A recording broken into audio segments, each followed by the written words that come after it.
What would you do if you accidentally texted a billionaire while begging for money to feed your baby? Would you apologize and disappear?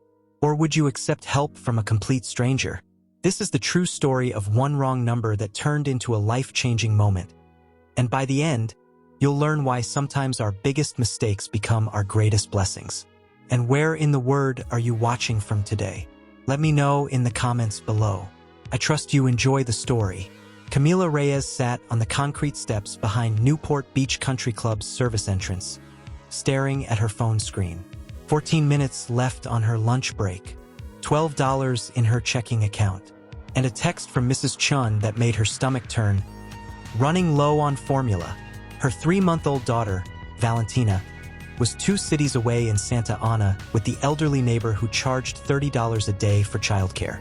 The only formula Valentina could tolerate without screaming for hours cost $43 per canister at Target. Camila had already borrowed from her cousin twice this month. Her mother in El Salvador needed medication money. The car payment was late again. Friday's paycheck felt impossibly far away. She scrolled through her contacts, calculating. Who hadn't she asked recently? Who might say yes without judgment? Her thumb hovered over names, each one carrying the weight of previous favors, mounting debt and diminishing dignity. Then she saw it. Jessica, Sunday Group. Jessica from church had pressed both hands around Camila's after Valentina was born. "If you ever need anything," she'd said, her eyes sincere. Camila typed quickly, before shame could stop her. "Hi Jessica. I'm so sorry to ask, but I'm in a really bad spot. Valentina's formula is running out and I don't get paid until Friday. Could you possibly lend me $45? I'll pay you back Saturday morning, I promise. I'm desperate." She hit send and exhaled. The familiar burn of humiliation rose in her throat. Then she noticed the screen was still loading. Sending. Her phone was old, refurbished, prone to glitches. The screen froze, then refreshed. Message delivered. Camila closed her eyes briefly, whispered a prayer, and stood. Her knees ached from 3 hours of scrubbing tile in the third-floor guest bathrooms. For more hours until her shift ended. Then a 40-minute bus ride home. Then Valentina's evening routine. Then maybe 4 hours of sleep before starting again. She slipped the phone into her pocket and walked back inside. She wouldn't check it again until 3 p.m. She had no idea her message had just reached the wrong number.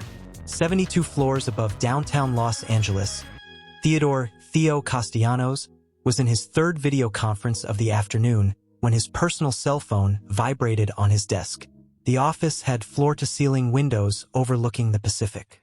At 41, Theo was trim from 5 a.m. CrossFit sessions and currently worth an estimated $3.2 billion according to the most recent Forbes list. He'd built Castellanos Capital from a single real estate investment at 27 into a private equity empire, luxury hotels, medical device manufacturers, commercial properties across 3 continents. Bloomberg had profiled him. Competitors called him ruthless. He responded to every email himself, usually within an hour, because he believed delegation was just an excuse for losing control. He glanced at his phone between discussion points about a Phoenix acquisition. Unknown number. 714 area code, Orange County. "Hi Jessica. I'm so sorry to ask, but I'm in a really bad spot. Valentina's formula is running out and I don't get paid until Friday. Could you possibly lend me $45? I'll pay you back Saturday morning, I promise. I'm desperate." Theo stared at the message. Wrong number. Obviously. Some woman asking someone named Jessica for formula money. His first instinct was to ignore it. His second was to reply, "Wrong number." His third instinct, the one that surprised him, was to read it again.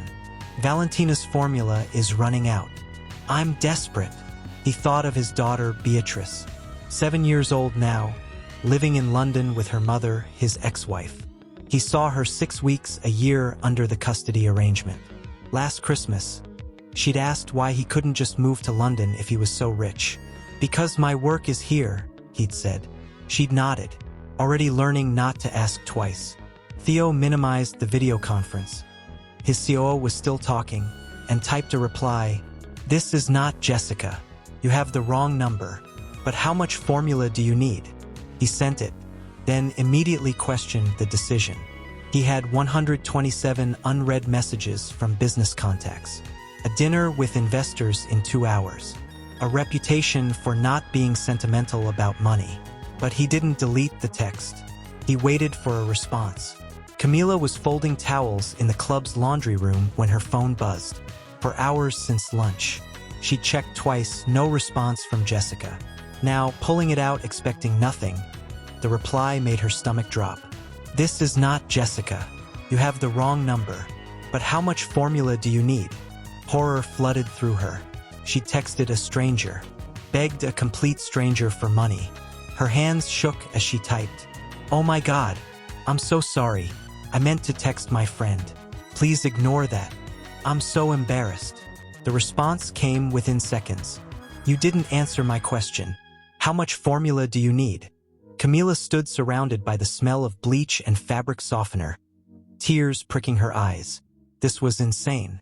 This person, whoever they were, couldn't be serious. I couldn't accept money from a stranger. I'm sorry for bothering you. The response came immediately. You're not bothering me. You're in a bad spot. According to your message, I have the money. You need formula. This seems like a simple problem to solve. What brand and how much do you need? Her supervisor, Gloria, walked past. Reyes, you good?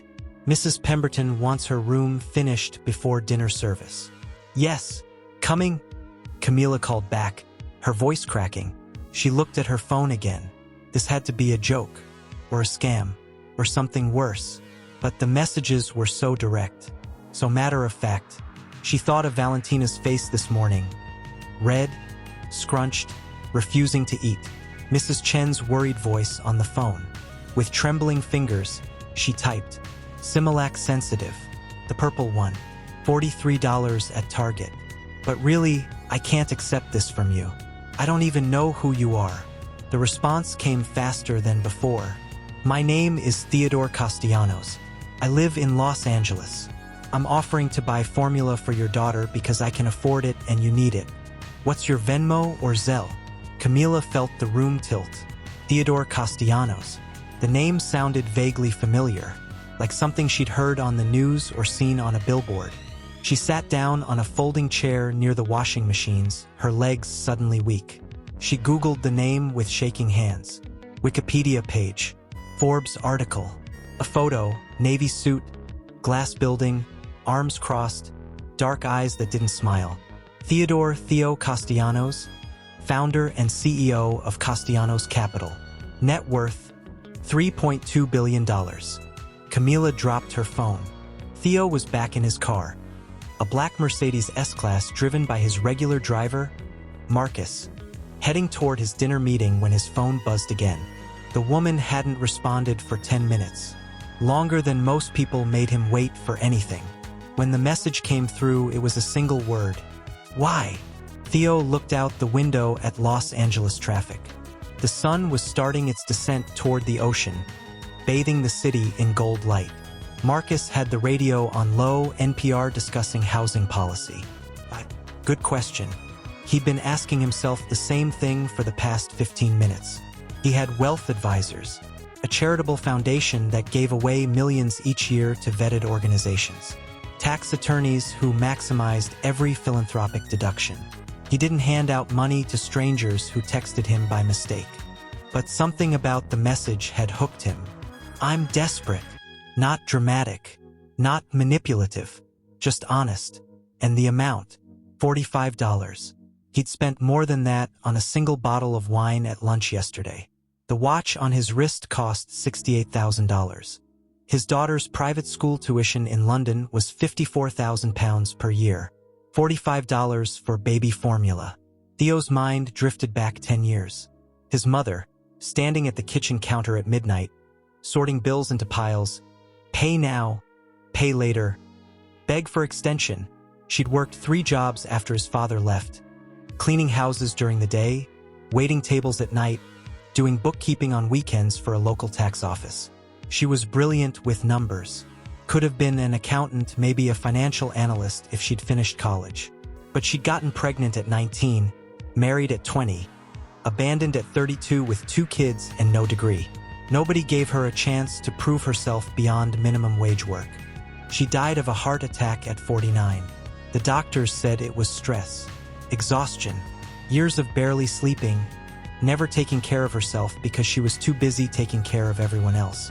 Theo had been 27, already wealthy from his first major real estate flip. He'd offered to help her retire early, but she'd refused. "I'm not a charity case," she'd said. 6 weeks later, she was gone. He couldn't help her now. But yesterday, a text had appeared on his phone from someone who reminded him of her. Someone working hard, doing everything right, and still barely surviving because the system was designed that way. And he thought, I have the power to change this for one person. Why wouldn't I? Theo typed, because you asked. Because your daughter needs to eat. Because I can solve this problem in 30 seconds and you can't. That's why. What's your Venmo? The response took 3 minutes. At Camila Reyes essay. But please, you don't have to do this. Theo opened his Venmo app. He rarely used it, but his assistant had set it up years ago for some charity event. He searched for the username. The profile showed a small photo. A young woman with dark hair pulled back, holding an infant wrapped in a pink blanket. Both were smiling. The woman's face tilted down toward the babies. The caption said, "My whole world." Theo's finger hovered over the payment amount. He typed $45. Paused. Changed it to $450. Added a note. For Valentina. Buy the formula and whatever else she needs. Hit send. Closed the app. Looked out the window again. Everything all right, Mr. Castellanos? Marcus asked, glancing in the rearview mirror. Fine, Theo said. Everything's fine. But his heart was beating faster than usual, and he couldn't quite explain why. Camila's phone made a sound she'd never heard before. A cheerful ding that must have been the Venmo notification. She was back to cleaning Mrs. Pemberton's suite, polishing the bathroom mirror, when the noise made her pull the phone from her pocket. She opened the app, stared at the screen. Read the number again. $450. $450. Not 45. Not a typo of 54. $450 with a note. For Valentina. Buy the formula and whatever else she needs. Camila sat down on the edge of the bathtub, still holding her cleaning cloth in one hand, her phone in the other. The number didn't make sense. Her brain couldn't process it. She typed back immediately, I think you made a mistake. I only needed $45. This is too much. The response, no mistake. Keep it. Tears spilled down her cheeks, hot and sudden. She pressed her hand over her mouth to keep from making a sound. The bathroom around her. Marble counters. A soaking tub that cost more than she made in 3 months. Gold fixtures. Blurred through her tears. Why would you do this? You don't even know me. The response took longer this time. Almost 2 minutes. I know you're a mother trying to feed your daughter. I know you're working and it's still not enough. I know you swallowed your pride to ask for help. That's enough. Camila sobbed once, then covered her mouth again. She couldn't afford to lose this job. She'd been written up once for taking a personal call during work hours. Thank you. Thank you so much. I don't know how to repay this. You don't. Just take care of Valentina. Then, a few seconds later, actually, there is something you could do. Tell me what you do for work. Camila blinked at the screen, confused. I'm a housekeeper at Newport Beach Country Club. Why? The response didn't come right away. 5 minutes passed, then 10. Camila finished Mrs. Pemberton's bathroom, checked her phone again. Nothing. Maybe that was it. Maybe he'd satisfied his curiosity, done his good deed for the day, and moved on. That was fine. More than fine. She had $450. She could buy formula for 2 months. Could pay Mrs. Chen through the end of October. Could fix the car's brake light before it turned into a ticket she couldn't afford. Her phone buzzed at 6:47 p.m., just as she was clocking out. What's your schedule tomorrow? Camila stared at the message, her finger hovering over the keyboard. This felt like it was becoming something more than a simple good deed. She wasn't sure whether that scared her or intrigued her. I work 9 to 5 tomorrow. Why? I want to meet you for coffee. 8 a.m. before your shift. The Starbucks on Pacific Coast Highway near the club. I'll buy. We need to talk. Camila's heart started pounding. Meet him? This billionaire wanted to meet her in person? The practical voice in her head screamed warnings. This is how people get trafficked. This is how scams work. This is dangerous. But another voice, smaller, more desperate, whispered, what if it's real? What if he wants to help more? What if this is the break you've been praying for? Why do you want to meet me? The response was immediate. Because I think you're working the wrong job for the wrong pay. And I might be able to fix that. Camila arrived at the Starbucks at 7:52 a.m., wearing her nicest jeans and a white blouse she'd ironed 3 times. She'd left Valentina with Mrs. Chun at 6:30, spent 20 minutes on the bus rehearsing what she'd say, and the entire walk from the bus stop convincing herself this wasn't insane.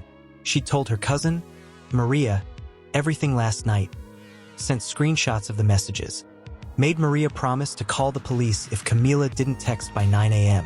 Maria had responded with a string of concerned emojis and the message, this is either a miracle or a murder. Be safe. The Starbucks was already busy with the early morning crowd, tourists in flip-flops, real estate agents in blazers, retired couples reading newspapers. Camila ordered a small coffee she didn't want and sat by the window, her hands wrapped around the cup for something to do. At 8:03, a black Mercedes pulled up to the curb outside. A man stepped out from the back passenger side, tall, maybe 6'1", wearing dark jeans and a white button-down with the sleeves rolled to his elbows. He had dark hair going silver at the temples, a jaw that looked designed for magazine covers, and the kind of posture that came from never doubting you belonged anywhere. Camila recognized him from the photos. Theodore Castellanos. He walked into the Starbucks, scanned the room, and his eyes landed on her immediately. He walked over, and Camila stood up automatically, her heart hammering. Camila? He asked. His voice was deeper in person. Yes, Mr. Castellanos. Theo. He extended his hand. His grip was firm, brief. Thank you for meeting me. Can I get you something else? Breakfast. No, I'm fine, thank you. They sat. Theo ordered nothing, just settled into the chair across from her with the ease of someone used to commanding rooms. You probably think this is strange, he said. I think it's the strangest thing that's ever happened to me, Camila admitted. Theo smiled slightly, changed his face, made him look younger, less intimidating. Fair. I'll be direct. I looked into the Newport Beach Country Club last night. You're making $16 an hour as a housekeeper there. Yes. Camila nodded, surprised he knew. You work 40 hours a week, sometimes more. You're a single mother. You take the bus because your car isn't reliable. You're barely making rent. Am I close? Camila felt exposed, like he was reading her bank statements aloud. Yes, that's all true. You're also punctual, detail-oriented, and professional, or you wouldn't still have that job. The turnover rate for housekeeping at that club is 73% annually. You've been there for 8 months. That tells me something about your work ethic. I can't afford to lose the job, Camila said quietly. I know. That's the problem. Theo leaned forward slightly. Here's what I'm thinking. I own a company called Castellanos Capital.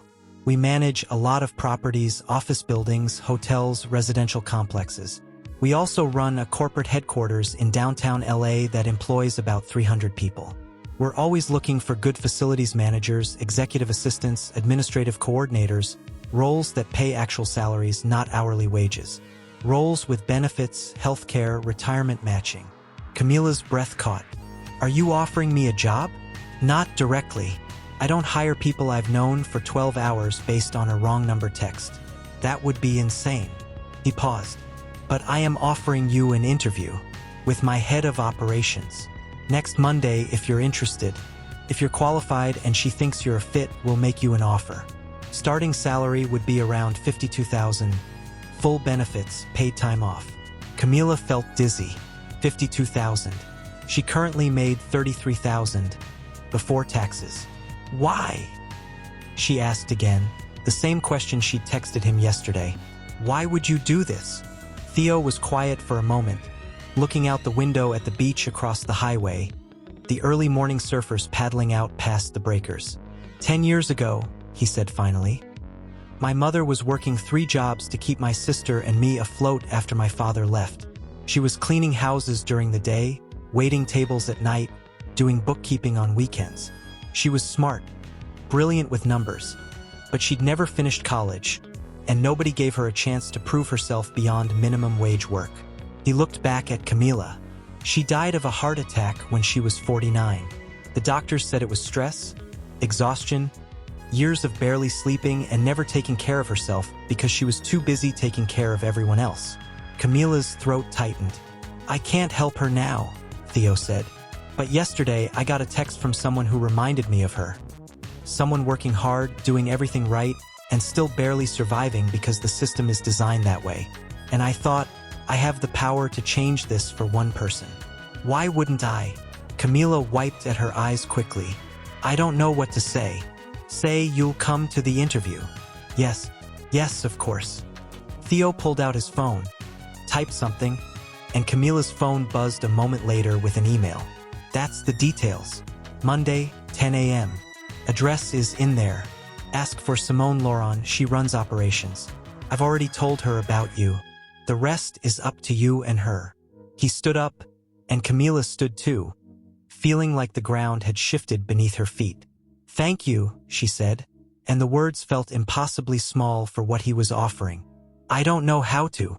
Just show up prepared. Theo interrupted gently. Bring your resume if you have one. If you don't, we'll work with what you've got. And Camila, yes, don't tell anyone at the club about this yet. Not until you have an offer in writing. Understood. She nodded. Theo extended his hand again. Good luck. I hope it works out. He walked out, got back in his Mercedes, and was gone within 30 seconds. Camila stood in the Starbucks, still holding her coffee, and felt like she'd just been hit by lightning. The following Monday, Camila walked into the Glass Tower in downtown Los Angeles at 9:47 a.m., wearing the same white blouse and her only pair of dress pants. She'd spent Sunday evening watching YouTube videos about how to ace a job interview and practicing answers to questions like, what's your biggest weakness? With Maria, who kept stopping to say, this is actually happening. This is really happening. The lobby of Castellanos' Capitol was all polished marble and modern art, with a waterfall feature that must have cost more than Camila's annual salary. The receptionist, a woman in a sleek black dress, smiled at her and said, you must be Camila Reyes. Ms. Laurent is expecting you. 24th floor. The elevator ride felt like ascending into another world. When the doors opened, a woman in her 50s with silver hair and a sharp burgundy suit was waiting. Camila? I'm Simone Laurent. Welcome. The interview lasted 90 minutes. Simone asked about her work history, her organizational skills, her ability to handle pressure. She asked about Valentina, about childcare, about whether Camila had reliable transportation if the job required occasional evening meetings. Camila answered honestly, sometimes too honestly, she worried, but Simone just nodded, taking notes on an iPad. Theo told me about your situation, Simone said finally. He told me you're someone who shows up, works hard, and doesn't make excuses. In this company, that matters more than a college degree. We can teach you the software, the procedures, the protocols. We can't teach work ethic. She slid a folder across the table. This is an offer for a facilities coordinator position. Starting salary is $55,000, a bit higher than what Theo mentioned because I think you'll grow into more responsibility quickly. Full health benefits start day one, which includes dental and vision. We have an on-site childcare facility on the 3rd floor for employees' children under 5. It costs $40 a week. Camila stared at the paper, the numbers swimming through her tears. There's one condition, Simone added. Theo doesn't want any publicity about this. No media, no social media posts about how you got the job. He's a private person, and he doesn't want to be known as someone who hands out jobs to people who text him. Understood. Completely, Camila whispered. Can you start in 2 weeks? Yes, absolutely. Simone stood and extended her hand. Welcome to Castellanos' capital, Camila. Don't make me regret this. Camila shook her hand, feeling like she might float away. I won't. I promise. 3 months later, Camila was sitting in her new apartment, a 2-bedroom in Culver City with a small balcony and a functional heater, feeding Valentina her evening bottle when her phone rang. It was Theo. They texted occasionally since she started, usually brief exchanges about work logistics, but he'd never called. Hello? She answered, surprised. Camila, how are you? Good. Really good, actually. Valentina just started laughing last week. Like real belly laughs. It's the best sound in the world. She heard him smile through the phone. That's great. Listen, I'm calling because Simone tells me you've been exceeding expectations. She wants to promote you to assistant operations manager. Comes with a raise and more responsibility. Are you interested? Camila nearly dropped the bottle. Are you serious? Simone doesn't joke about promotions. You've earned this. Then yes, absolutely yes. Good. There's one more thing. Theo paused. I got another text last week. Wrong number again. This time from a guy in San Diego asking his brother for gas money to get to a job interview.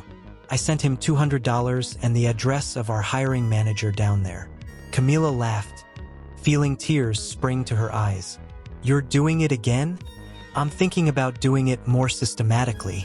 Setting up a fund, nothing public, nothing with my name on it.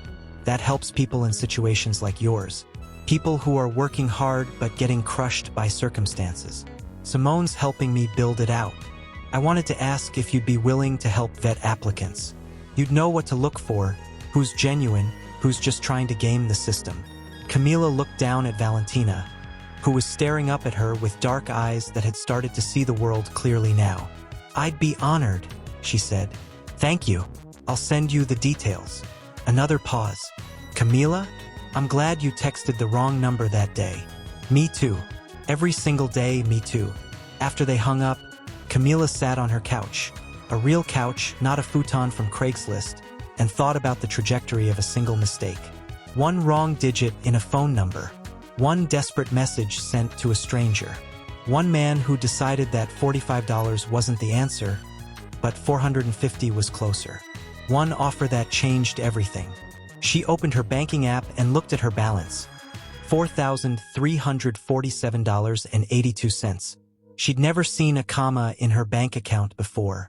She thought about her mother in El Salvador, whom she could now afford to visit next Christmas.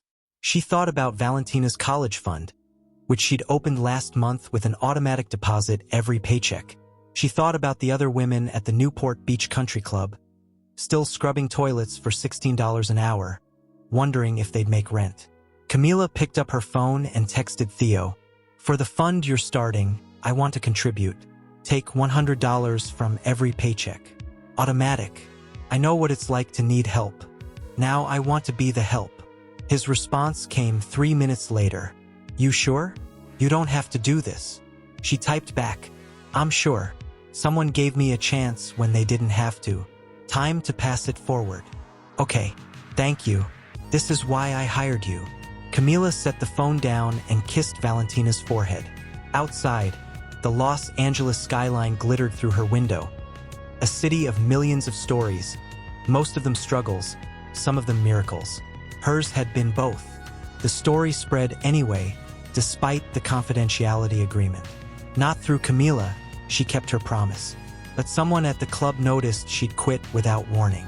Someone else saw her dropping Valentina off at the Castellanos Capital childcare facility and recognized the logo. People talk. Rumors grow. By the time a local Los Angeles news blog picked up the story, mystery billionaire helps single mother after wrong number text. It had morphed into something bigger than what actually happened. Some versions claimed Theo had sent $50,000. Others said he'd adopted Valentina. One particularly wild version suggested they were now engaged. Theo's PR team issued a brief statement. Mr. Castellanos occasionally assists individuals in need through private charitable efforts. He does not comment on specific cases, but the damage or the gift, depending on perspective, was done. Theo's company received 4,237 messages in the following week from people asking for help. Most were genuine. Some were scams. A few were heartbreaking. Camila sat in her office at Castellanos' capital, scrolling through messages on the company's intake system that Simone had set up. Please help. My son needs chemotherapy and insurance denied coverage. Lost my job 3 months ago. About to be evicted. Have 2 kids. Car broke down. Can't get to work. Going to lose everything. Each message was a window into someone's breaking point. Each one reminded her of that October afternoon when she'd sat on concrete steps with $12 and no options. She called Theo. We can't respond to all of these, she said, but we can't ignore them either. I know, Theo replied. That's why we're going to build something real. Simone and Camila spent 3 months building a system, an application process, verification protocols, a fund with clear guidelines. They partnered with nonprofits who could vet cases properly. They set caps on individual assistance, no more wrong number miracles, but something sustainable and scalable. The Castellanos Foundation's Second Chance Fund launched quietly in March. No press releases, no publicity campaigns, just a simple website with an application form and clear criteria. People working hard, facing temporary crises, needing a bridge rather than a handout. The fund focused on 5 categories: emergency childcare, transportation to maintain employment, essential medical needs, job interview expenses, and short-term housing assistance. Every dollar given came with a connection to resources, job training programs, financial counseling, childcare assistance programs, healthcare navigators. Year 1 results: 127 people helped. Single parents who could finally afford daycare and keep their jobs. Students who got emergency funds for textbooks and stayed in school. People fleeing domestic violence who needed security deposits for safe housing. Workers laid off from closing factories who got help with interview clothes and gas money. The assistance was always temporary, always tied to employment support or education pathways, always designed to be a bridge, not a destination. Camila reviewed every application personally. She knew what real desperation looked like. She knew the difference between someone gaming the system and someone drowning despite doing everything right. By year 2, 3 other billionaires had started similar programs, inspired by the news coverage. They didn't want to be outdone. By year 5, it was a movement. 12 major foundations across the country had launched bridge funds modeled after Theo's approach. Congress even held hearings about the gap between working wages and basic survival costs, using the Second Chance Fund as evidence that the system was broken.